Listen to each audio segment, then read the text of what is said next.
Maharashtra 39 news network. सत्य बातमी, ठाम भूमिका. नवापूर तालुक्यातील विसरवाडी येथील भाविक महाशिवरात्रीनिमित्त विश्व हिंदू परिषद देवगिरी प्रांत धर्मप्रसारक विभाग व देवमोगरा माता पदयात्रा मंडळ विसरवाडी यांच्या संयुक्त विद्यमाने विसरवाडी ते देवमोगरा पालखी पदयात्रेचे आयोजन करण्यात आले. यावेळी परिसरातील शेकडो भाविक भक्तांसह महिलांनीही सहभाग नोंदविला आहे. विसरवाडीतील श्री शनेश्वर मंदिर येथे प्रमुख मान्यवरांच्या उपस्थितीत यहामोगी मातेचे पालखीचे पूजन करून गावातून प्रमुख मार्गे देवमोगरा देवीच्या गाण्यांनी मँड पथकाच्या तालावर शेकडो भाविकांचा जथ्था विसरवाडीहून देवमोगराकडे रवाना झाला.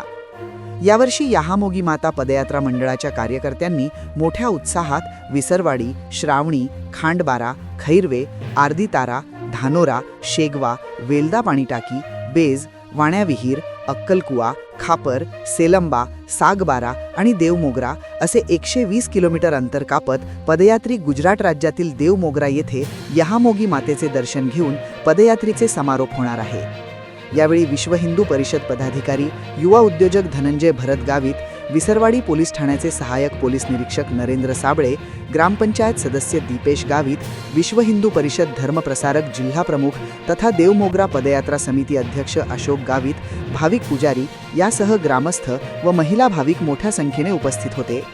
याप्रसंगी विसरवाडी ते देवमोगरा पालखी पदयात्रेचे विश्व हिंदू परिषद देवगिरी प्रांत धर्मप्रसारक विभाग व देवमोगरा माता पदयात्रा मंडळ विसरवाडी भाविक भक्तांनी पालखी पदयात्रा यशस्वीतेसाठी परिश्रम घेतले.